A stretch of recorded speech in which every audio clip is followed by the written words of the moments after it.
Ang misa pong ito na pinamumunuan namin ni Father Peter, salamat Father Peter, ang pinakamahabang misa sa buong taon. Bakit? Kaya maganda po kayo sumisimba, sapagkat ang misa po ito'y 3 araw. Kung tawagin po natin Triduum, Huwebes Santo, bukas Biyernes, at magtatapos sa Sabado ng gabi. Pinakamahabang misa. Kaya tayo ay nagninilay at nagsisimula ng pinakamahabang misa. Ito rin po ang araw ng Institution of the Sacraments of Priesthood and Holy Eucharist. Magandang alam po ninyo yon. Kaya kayo po binabati ko sa inyong pagsimba. Makiisa po kayo dito, ha? Buong pusong pakikiisa sa misa na sinisimulan natin ngayon. 3 araw, iisang misa. Dasal ko, kayo naway panatilihin ng Diyos sa pananampalatayang Katoliko hanggang sa pagtanda, hanggang kamatayan, at makarating sa langit kung tayo ay pumanaw na dito sa daigdig. Natitipon tayo bilang iisang katawan upang ipahayag at simulan ang Triduo ng Misteryo Pascual ng Panginoon. May mga pagkakataong tayo ay nakakalimot sa atas ng pag-ibig ng Diyos na unang nagmahal sa atin. Suriin natin ang ating sarili upang marapat tayong humarap sa banal na paghahaing ito. Manalangin tayo. Ama naming makapangyarihan, sa mga kasalo sa banal na hapunan na ipinamana ng iyong anak na namamatay o mamamatay bilang haing bago at pangmagpakailanman para sa giliw niyang sambayanan, ipagkaloob mong lubos ang mapakinabangan ng iyong dakilang pag-ibig at buhay sa pamamagitan niya, kasama ng Espiritu Santo, magpasawalang hanggan.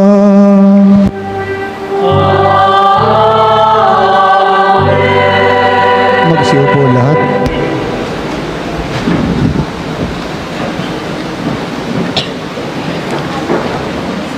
Pagbasa mula sa aklat ng Exodo. Noong mga araw na iyon, sinabi ng Panginoon kay Moses at Aaron, "Mula ngayon, ang buwang ito ang magiging unang buwan ng taon para sa inyo. At sabihin ninyo sa buong pamayanan ng Israel, nasa 10 araw ng buwang ito, bawat puno ng sambahayan ay pipili ng isang kordero o bisirong kambing para sa kanyang pamilya. Kung maliit ang pamilya at hindi makauubos ng isang buong kordero, magsasalo sila ng kalapit na pamilya na hindi rin makauubos ng isang buo. Ang dami na magsasalo-salo sa isang kordero ay ibabatay sa dami ng makakain ng bawat isa. Kailangang ang kordero ay lalaki, 1 taong gulang, walang pinsala o kapintasan. Kung walang tupa, ay kahit kambing, aalagaan itong mabuti hanggang sa 14 ng buwan, at saka kinagabihan, sabay-sabay na papatayin ng buong bayan ang kanilang kordero.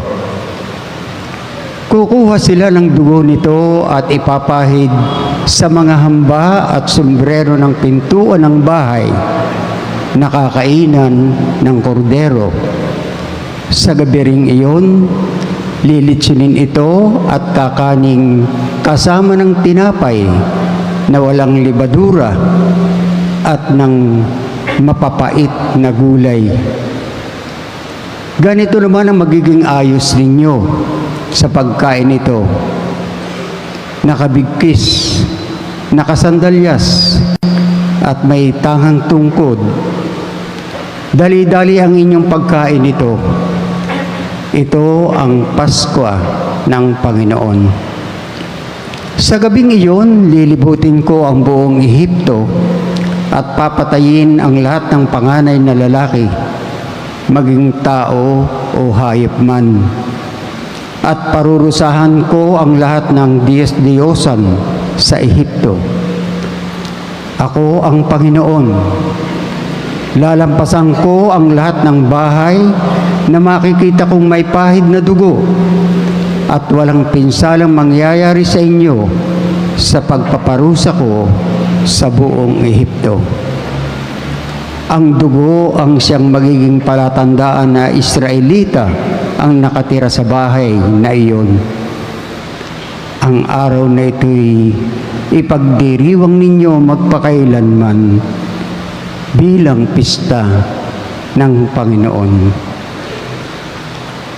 Ang salita ng Diyos. Salamat sa Diyos. Ang salmo ay aawitin. Pagbasa mula sa unang sulat ni Apostol San Pablo sa mga taga-Korinto. Mga kapatid, ito ang aral ng Panginoon na tinanggap ko sa Panginoon at ibinigay ko naman sa inyo. Ang Panginoong Hesus, noong gabing siya'y pagkanulo, ay kumuha ng tinapay, nagpasalamat at pinaghati-hati ito, at sinabi, "Ito ang aking katawan na inihahandog para sa inyo. Gawin ninyo ito sa pag-alala sa akin." Gayon din naman, matapos maghapunan, ay hinawakan niya ang kalis at sinabi, "Ang kalis na ito ng bagong tipan na pinagtitibay ng aking dugo. Tuwing iinumin ninyo ito, gawin ninyo ito sa pag-alala sa akin. Sapagkat tuwing kakain kayo ng tinapay na ito at iinom sa kalis na ito, ay ipinahahayag ninyo ang kamatayan ng Panginoon hanggang sa muling pagparito niya." Ang salita ng Diyos. Salamat sa Diyos. Bispiras ng Pasko, alam ni Jesus na dumating na ang panahon ng kanyang paglisan sa sanlibutang ito upang bumalik sa Ama. Mahal niya ang kanyang mga tagasunod na nasa sanlibutan at ngayon pinakikita niya kung hanggang saan ang kanyang pag-ibig sa kanila. Naghahapunan sila at ang mga alagad na isilid na ng dyablo sa isip ni Judas, anak ni Simon Iscariote, ang pagkakanulo kay Jesus. Alam ni Jesus na ibinigay na sa kanya ng Ama ang buong kapangyarihan. Alam din niyang siya'y mula sa Diyos at babalik sa Diyos. Kahit nang sila'y naghahapunan, tumindig si Jesus, naghubad ng kanyang panlabas na kasuotan at nagbigkis ng tuwalya. Pagkatapos, nagbuhos siya ng tubig sa palanggana at sinimulang hugasan ang paa ng mga alagad at punasan ng tuwalya na nakabigkis sa kanya. Paglapit niya kay Simon Pedro, tumutol ito. "Panginoon," sabi niya, "di atay kayo pa ang maghuhugas ng aking mga paa?" Sumagot si Jesus, "Hindi mo nauunawaan ngayon ang ginagawa ko, ngunit mauunawaan mo rin pagkatapos." Sinabi sa kanya ni Pedro, Hinding-hindi ko po pahuhugasan sa inyo ang aking mga paa. Kung hindi kita huhugasan, wala kang kaugnayan sa akin, tugon ni Jesus. Kahit sinabi ni Pedro, Panginoon, hindi lamang po ang mga paa ko, kundi pati ang aking kamay at ulo. Ani Jesus, maliban sa kanyang mga paa, hindi na kailangang hugasan pa ang naligo na, sapagkat malinis na ang kanyang buong katawan, at malinis na kayo, ngunit hindi lahat. Sapagkat alam ni Jesus kung sino ang magkakanulo sa kanya, kaya sinabi niyang malinis na sila, ngunit hindi lahat. Nang mahugasan na ni Jesus ang kanilang mga paa, siya'y nagsuot ng damit at nagbalik sa hapag. Naunawaan ba ninyo kung ano ang ginagawa ko sa inyo? Tanong niya sa kanila. Tinatawag ninyo akong guro at Panginoon, at tama kayo, sapagkat ako nga, kung akong Panginoon ninyo at guro ay naghugas ng inyong mga paa, dapat din kayong maghugasan ng paa. Binigyan ko kayo ng halimbawa at ito'y dapat ninyong tularan. Okay, magandang hapon po sa inyo lahat.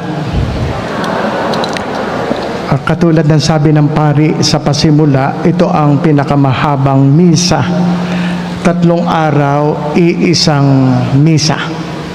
At magandang alam ninyo, kung kayo din lamang ay wala sa bakasyon, katulad ninyo, maganda pong bilang Katoliko, sisimba kayo sa inyong sariling parokya. Sariling parokya, ha? Tama po yon. Kung narito din lamang kayo sa sariling parokya, kasama ng community mo. Yan, dapat. Kung kayo yon at ay lalong tama po. At kung kayo'y halimbawa ay may mga kapamilya na nataga rito, pero nasa ibang lugar, hindi naman nagbabakasyon, pero doon sumisimba, mas maganda po sa sariling parokya. Yan, okay. And then, at kayo po'y makikiisa sa iisang misa. Katunayan, marami tayong mga activities na dapat tayong Katoliko ay nakatubog. Ngayon nga ay misa ng huling hapunan, kung kailan ay magaganap ang paghuhugas ng paa ng mga apostol. Salamat sa mga apostoles, ha? Salamat sa inyo. Maging mabubuti kayong Katoliko hanggang pagtanda, ha? Kung hindi man gayong kabanal at mahirap naman, at least mabubuting Katoliko. Ano? Mga apostol. And then, pagkatapos noon, may komunyon. At isasagawa naman, pagkatapos, ang tahimik na pagninilay. Pero may panalangin. May panalangin naman sa pagtatanod, kaya tayo may altar diyan. Okay. Bukas naman, tutubog din kayo kung kaya nyo. Bukas ay may panalangin pang umaga, alas 7 ng umaga. Yan, sasama kayo sa community. Actually, meron pang taga-ibang lugar na nagtatanong, may panalangin pang umaga po ba kayo? Ay nasa Amerika yon. Kakoy, oho, meron. Kala niya kaninang umaga meron. Pero bukas pa po. Ginagawa kasi namin sa katedral dati yon. Kahit Huwebes ay may community na panalangin pang umaga dahilan sa lahat ng mga magkakalapit na barangay ay nag-iistasyon ng krus. Kahit kalapit na parokya, nagtatagpo sa isang lugar hanggang sa magtagpo sa buong katedral bago kami ay merong panalangin. Anyway, panalangin pang umaga. Pero tayo bukas, alas 7 ng umaga. And then bukas naman ng alas 3 naman ng hapon, makiisa rin kayo. Bakit? Ito ang oras ng kamatayan ni Jesus.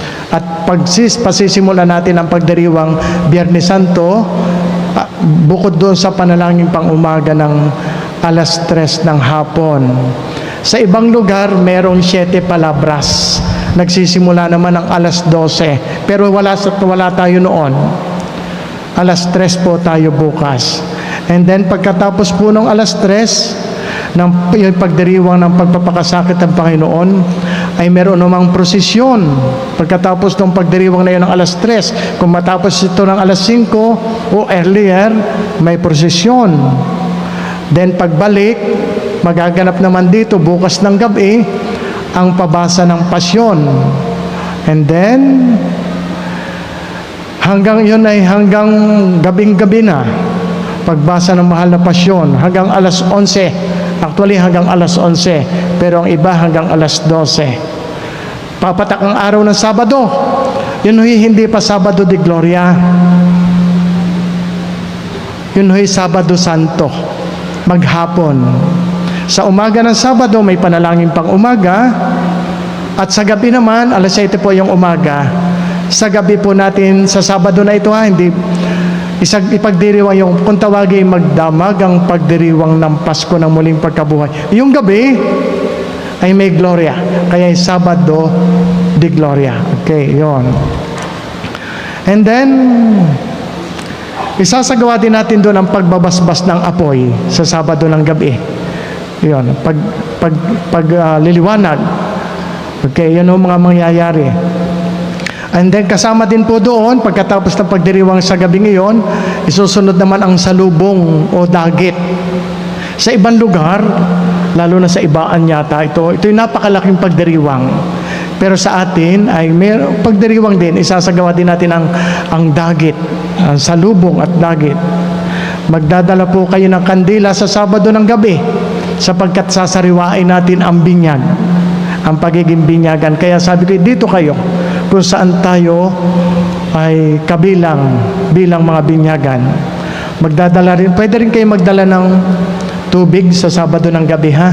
Ating ibabasbasan na rin para kayo may holy water sa inyong bahay. Pwede rin kayo. Ginagawa ito sa ibang lugar ay para hindi maubos ang ating tubig na hinihingi ng mga maninimba.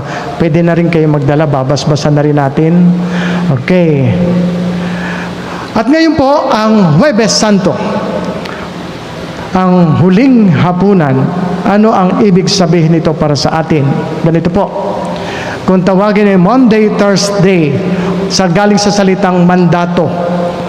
Ito ang araw na ipinag-utos ni Jesus sa kanyang mga alagad. Magmahalan kayo katulad ng pagmamahal ko sa inyo. Yan ho ang pagiging totoong Kristiyano, mabuhay sa pagmamahal.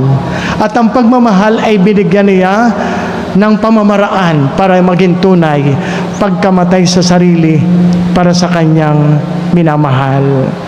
At gayon din po naman, magandang alam ninyo po, Huwebes Santo, nagtatapos po ang Kwaresma. Tapos na po ngayon ang Kwaresma, sinisimulan po natin ang Great Paschal Triduum, one single Mass sa loob ng 3 araw. Dapat alam ninyo, Huwebes Santo, itinatag ni Jesus ang 2 mahahalagang sakramento para sa ating kaligtasan. Ano iyon? Ang sakramento ng pagkapari. Kaya ho, sa lahat, sa buong daigdig, ginagawa lang natin Martes Santo. Martes Santo Martes Santo. Pero actually, Huwebes Santo po ang renewal of the priesthood. Ina-anticipate lang natin. Bakit? Sapagkat Huwebes Santo, maraming gawain sa mga simbahan. Napaka-busy na ng pari para mag-renew ng kanilang pangako ng pagkapari. Kaya ginagawang Martes Santo. Pero Huwebes Santo, bakit?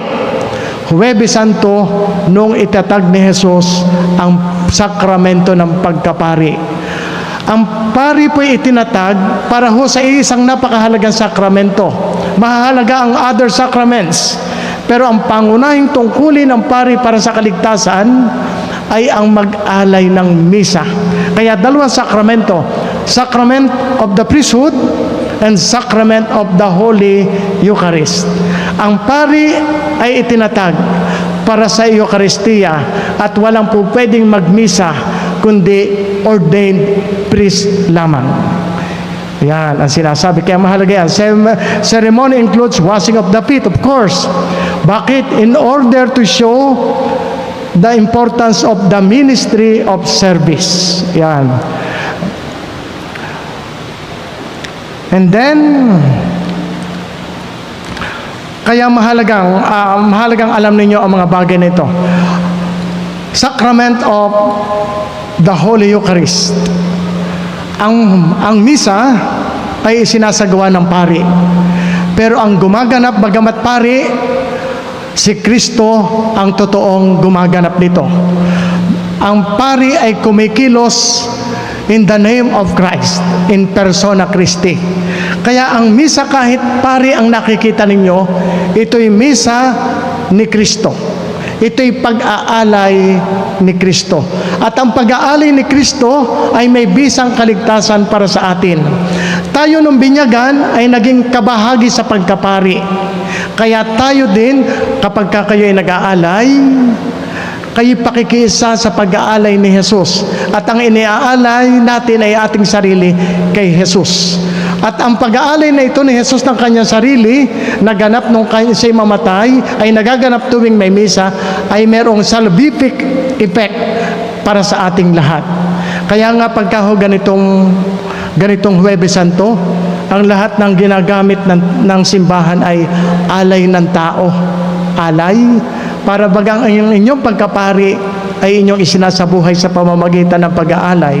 Katulad ngayong araw na ito, iaalay halimbawa yung langis na gagamitin sa may sakit at saka sa mga sakramento katulad ng pagpapari o kaya pagbibinyag.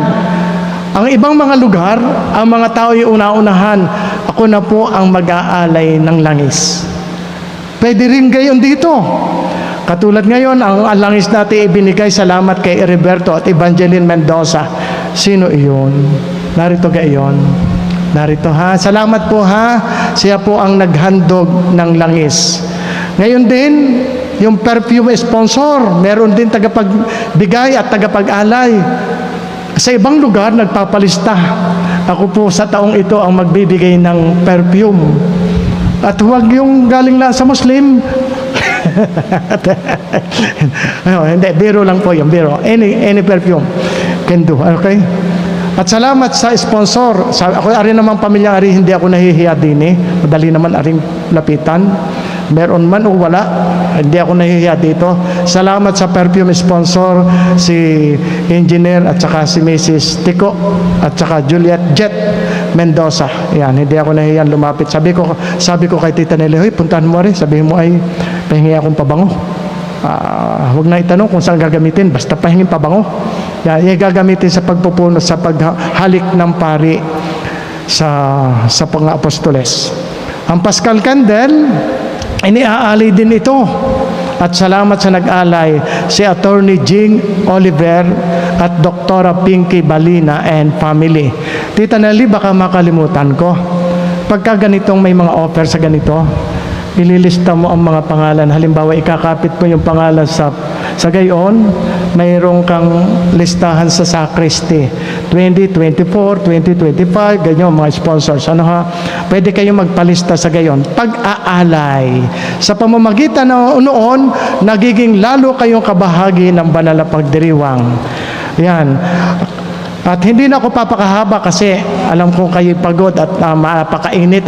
Gayon pa man, itutuloy nyo ang pagsimbaha ngayon, bukas, at sa Sabado ng gabi. Tiyagain nyo po ha, tiyagain nyo. Kung kayo ay mag-outing, ay taliwas po. Taliwas po sa ating pananampalataya ha. Kakahiya sa Diyos. Kaya kung kayo nakaset na ng outing, ay huwag nyo ipaalam sa pare at kayo mahihiya. Nakakahiya yun. Nakakahiya. Makiisa po kayo. Magninilay-nilay po tayo ha. Tutubog tayo.